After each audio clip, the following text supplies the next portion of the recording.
Hi hello welcome to post 360. నేను మీ మురళీ రాపల్లి. మానవుల creativity అసలు హద్దులు అవధులు లేకుండా వెళ్ళిపోతూనే ఉంది. చంద్రబాబు నాయుడు గారిని యానిమేట్ చేశారు, అయిపోయింది. ఆ తర్వాత మోడీ గారిని అయితే మెలోడీ చాక్లెట్తో మెలోనీలతోటి అసలు వీడియోలు చేసి ఏతో అల్లాడిచ్చారు. వీళ్ళకి ఉన్నట్టుండి ఎందుకు హాలీవుడ్ స్టార్స్ అందరినీ ఇండియాకి తీసుకొచ్చేసి వాళ్ళకి ట్రెడిషనల్ వేర్లు వేసి కూర్చోబెట్టాలనిపించింది. నాకే అర్థం కాలేదు. కానీ ఒక్కరు కాదు, ఇద్దరు కాదు, ఈ స్పైడర్ మ్యాన్ బ్యాచ్ మొత్తాన్ని, అదేవిధంగా ఐరన్ మ్యాన్ దగ్గర నుంచి థోర్ మొత్తాన్ని తీసుకొచ్చి తెలుగు అటైర్లో ఏఐతో క్రియేట్ చేసి అందరు నెట్లో పెట్టారు. దీన్ని చూస్తుంటే ప్రతి ఒక్కరు అబ్బా భలే ఉన్నారు అనుకుంటున్నారు. ఒక విషయం చెప్పాలంటే ఏఐకి లిమిటేషన్స్ లేవు. ఎవరినైనా ఎక్కడైనా ఎలాగైనా మార్పు చేయొచ్చు, ఎవరినైనా ఎక్కడైనా ఎలాగైనా ప్రజెంట్ చేయొచ్చు అనడంలో ఇది కొత్త తరహా ప్రజెంటేషన్ అనే అనుకోవాలి. చూడండి ఒకసారి ఈ వీడియో చూస్తే మీకే అర్థమైంది ఏ రేంజ్లో ఏఐతో హాలీవుడ్ యాక్టర్స్ అందరినీ మన తెలుగు అటైర్లో చూపిస్తున్నారు. చూడండి.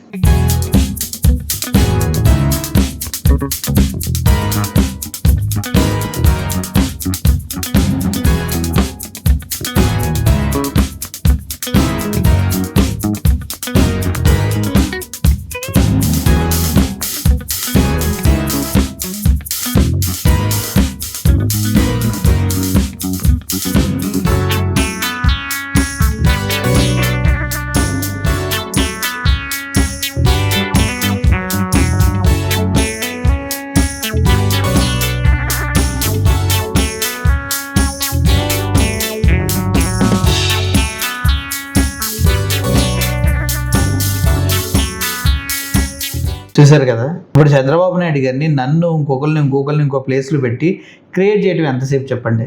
ఎక్కడ అమెరికా వెళ్ళినామంటే ఇట్లా సిటీలో అమెరికా వెళ్ళాను, చంద్రబాబు నేను కలిసానంటే చంద్రబాబు ఏ ఫోటో ఒక నిమిషంలో ఇలా చేసేయచ్చు కదా. దీన్నే ఒక రకంగా మోడర్న్ మార్ఫింగ్ విత్ ఏఐ అని కూడా అనొచ్చు.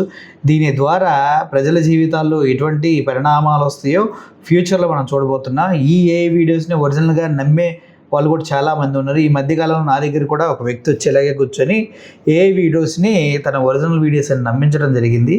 ఆ తర్వాత నేను క్షుణ్ణంగా పరిశీలిస్తే ఏ వీడియోస్ అని కూడా నాకు తెలిసింది. వెరీ సూన్ ఆ ఇంటర్వ్యూ కూడా మీకు తీసుకొస్తా. ఎందుకంటే ఒక లిమిటేషన్ ఉంటుంది మనిషికి ఎప్పుడైనా కూడా. వాళ్ళ అబద్ధాలకు ఒక లిమిటేషన్ ఉంటుంది, వాళ్ళు చెప్పే వాస్తవాలకు కూడా ఒక లిమిటేషన్ ఉంటుంది.